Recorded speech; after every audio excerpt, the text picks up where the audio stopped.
speaker, huh? Okay, good afternoon, everyone. Before I begin, let's do a small visualization activity, okay? Close your eyes for a moment and picture your biggest goal in life. Really see it. What are you doing? Where are you? Who are you becoming in that moment? Now, slowly gather your attention to the one thing standing between you and your goal. Is it fear? Is it self doubt? Money? Time? Or other people's expectations? Or is it that quiet voice in your head telling you that you aren't good enough or that you aren't ready? You may open your eyes. Hi, everyone. My name is Catriel Fernandez. I'm a content creator and a final year psychology student.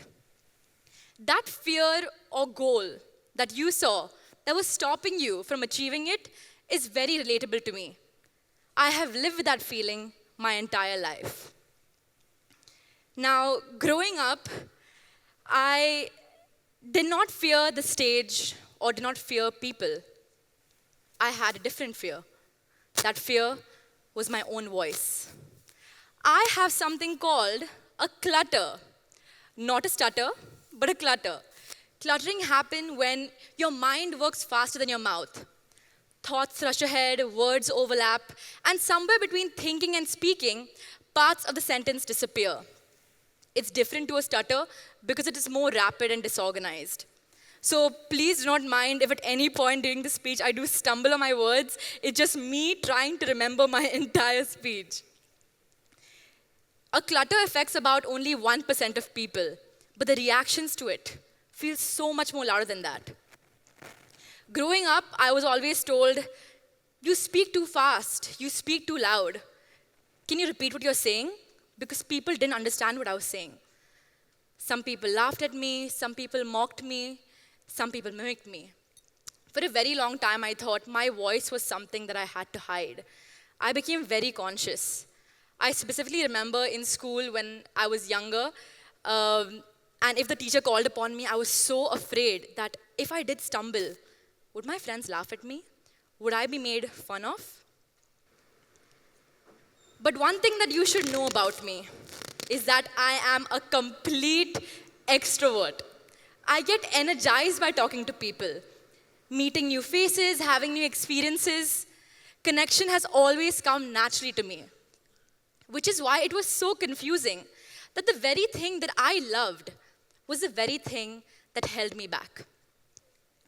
When I was 16 years old, on the 24th of December, I got Instagram as a Christmas gift for my parents. It was a bit later compared to people my age, and as everybody already knew how to use posts and stories, I was still learning how to express myself.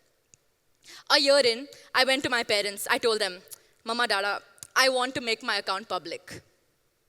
They looked at me so weird. It was a bit hesitant at first, but thank God they said yes. It wasn't because I was completely confident, but it was because I knew this was something that I wanted to try. Somehow, even with all those doubts, I felt an inner pull. I didn't know the whole picture. I just trusted my gut. In the first few days of having Instagram, I gained over 600 followers. Oh my God, 600 followers. I was so surprised. The thrill, the adrenaline rush, it was exciting. It was addicting. So, I started creating content. It was cringe at first. Transitions, trends, lip syncs, reels, everything you'd expect from a teenager playing around with a new app. But still, I never posted my voice. Afraid people would see that I'm not the typical influencer. You see, being a Desi brown girl, there wasn't much representation of girls like me on social media at the time.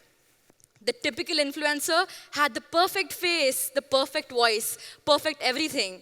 And at the time, to me, I thought, I don't fit any of those. I don't tick those boxes. In today's world, every second person is an influencer. The influencer market is worth $32.5 billion as of 2025. Right now in this room, you might have an influencer sitting right next to you and you won't even know it. So naturally, the question became, what made me different? My will to keep trying. As I was growing into my content career, I was also in my first year of university. So I decided to challenge myself, try public speaking. I hosted multiple student events for very large crowds. I stumbled, I cluttered, but something surprising happened. People didn't stare, they didn't flinch. Most of them didn't even notice. The question I had been carrying for years came back to me. Had I been my own harshest critic? Still, when it came to content creation, that fear followed me. For 2.5 years of my content career, I did not post a single video. I tried everything, content hacks, edits, aesthetics, trends, everything I could find so I could hide. But slowly, I started burning out. I almost gave up content creation. Until one day, randomly, I got a message from my best friend that changed my entire life. All she said was, "Why don't you do voiceover videos?" A simple question. That simple. Someone, an outsider, had finally noticed. What followed was an emotional rant, years worth of fear, frustration, and self-doubt pouring into that one conversation. And I finally posted my first ever speaking video. It was a step, a big step. I was scared. What was I gonna do? But suddenly, people told me that they liked listening to me speak. Me, and speak. So I decided I'm going to challenge myself further. Post for 100 days straight. 100 days straight, my parents said. My friends thought I was crazy. But this is what I want to do for myself. The first few days, I didn't tell anybody. I was too afraid to commit. But after I did tell people, I was too embarrassed to quit. And what started off as fear turned into consistency. What started off as insecurity turned into connection. And finally, without me chasing it, I had growth. Followers, reach, a community. I finally got what I wanted. Today, as I stand here today, I can say this, that I did not grow because I was perfect. I grew because I kept on trying with my story, with my voice, with my clutter. Today, I have over 6,700 followers. I won Student Content Creator of the Year at my university. I'm the head of events as well as part of the student council at Amity University, Dubai. I've been on panels, hosted talent shows, and been on stages that I thought I never belonged. The clutter is still there. It didn't magically disappear. What changed is my relationship with it. So today, if you are sitting here, and if you think back to the activity we did at the start, where you closed your eyes and you imagined your biggest goal in life, chances are what was standing between you and that goal wasn't a lack of opportunity or talent. It was something internal, a fear, a hesitation, a voice telling you that you aren't good enough, that you are not ready. But that voice matters. Because navigating new frontiers isn't somewhere out there. It's about, are you going to choose to listen to that doubt? Or are you going to choose to move forward anyway? That is what navigating new frontiers truly means to me.